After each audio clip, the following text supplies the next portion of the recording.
The first time it happened, Daniel thought it was a mistake, but by the third time his driveway was blocked, he knew it wasn't, and what happened next turned into the most unforgettable parking lesson the entire neighborhood had ever seen. Daniel Carter had lived in the quiet suburban street for nearly 8 years. His house sat at the corner of a cul-de-sac, with a wide driveway that curved gently toward his garage. It was simple, clean, and peaceful. At least it used to be. One Saturday afternoon, Daniel came home from grocery shopping and slowed his car in disbelief. A large silver SUV was parked directly across his driveway, not slightly blocking it, completely blocking it. Daniel sighed and stepped out of his car, hoping the driver was nearby. He knocked on a few doors, asked politely, and waited. Finally, a young couple from the house next door walked over casually. "Oh yeah, that's ours," the man said with a shrug. Daniel smiled politely. "Would you mind moving it so I can pull into my driveway?" The couple exchanged a quick look, then the woman laughed lightly. "We'll move it in a minute." Daniel waited. 5 minutes passed, 10 minutes passed, the SUV never moved, and Daniel slowly realized something important. His driveway hadn't just been blocked, it had been claimed, and the neighbors clearly believed they could park there whenever they wanted. What Daniel decided to do next would turn their casual habit into a lesson they would never forget. The following week it happened again. Daniel turned into his street after work and immediately spotted the same silver SUV parked across his driveway. This time he didn't knock on doors, instead he parked along the curb and simply watched. The neighbors eventually came outside laughing, holding takeout bags. Daniel stepped out calmly. "Hey," he said politely. "Could you move your car?" The man barely looked at him. "We'll move it later." Daniel stayed calm. "I actually need to get into my driveway." The woman sighed dramatically. "It's just for a little while." That sentence echoed in Daniel's mind, just for a little while, but those little whiles had now happened 4 times.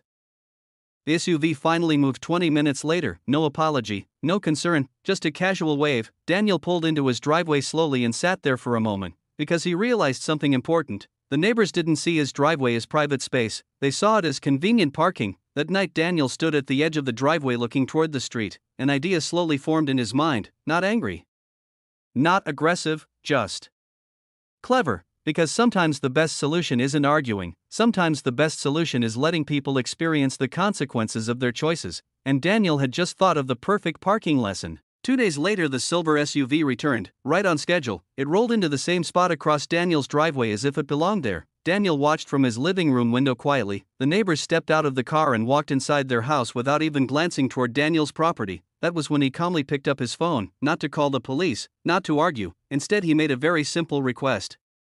An hour later a small tow truck slowly rolled into the neighborhood. The driver stepped out and looked at Daniel. "That the one?"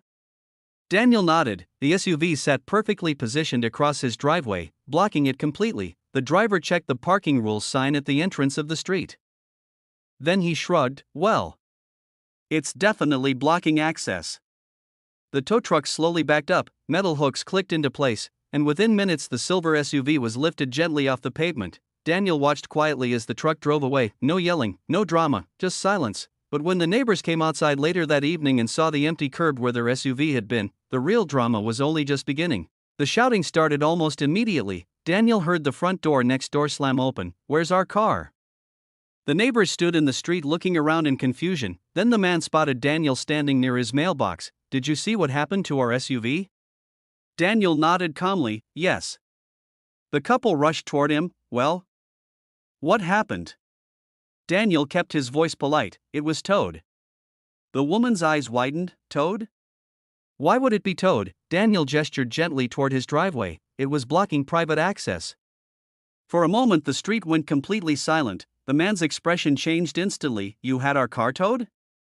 Daniel didn't raise his voice. "I asked several times before." The woman looked furious. "You can't just do that." But Daniel simply pointed toward the curb again. "You can't block a driveway."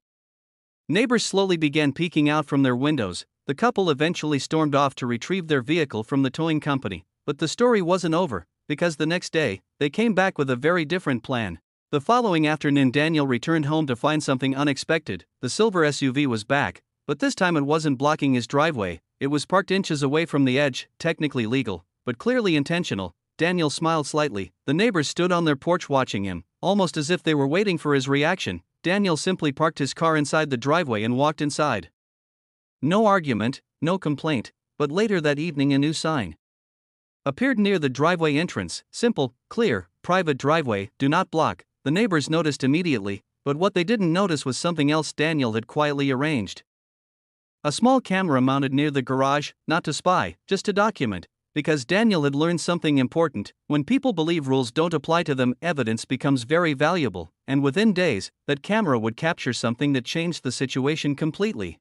3 nights later, the SUV returned again. This time it didn't stop near the driveway, it rolled directly across it, blocking it completely. Daniel watched the camera footage from inside his living room. The neighbors stepped out of the vehicle laughing, clearly confident, clearly believing nothing would happen again. Daniel calmly picked up his phone, but this time he didn't call the towing company. He called the city parking enforcement office. 20 minutes later, a small city vehicle arrived quietly. The officer reviewed the camera footage Daniel showed him, then he looked toward the SUV blocking the driveway. "Well," he said simply, "that's a clear violation."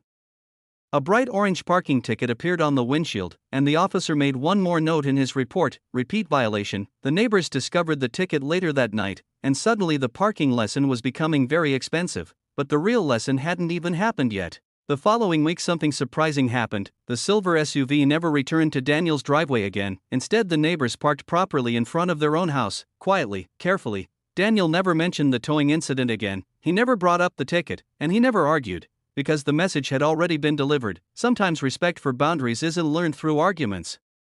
Sometimes it's learned through consequences. The neighborhood slowly returned to its peaceful routine. Kids played outside again, cars parked neatly along the curb, and Daniel's driveway remained exactly what it had always been, his. The neighbors still waved politely when they passed by, but they always made sure to leave the driveway completely clear, because one simple parking decision had turned into a lesson the entire street remembered. And sometimes the quietest responses are the ones people never forget, and that was the final twist in this unbelievable HOA story.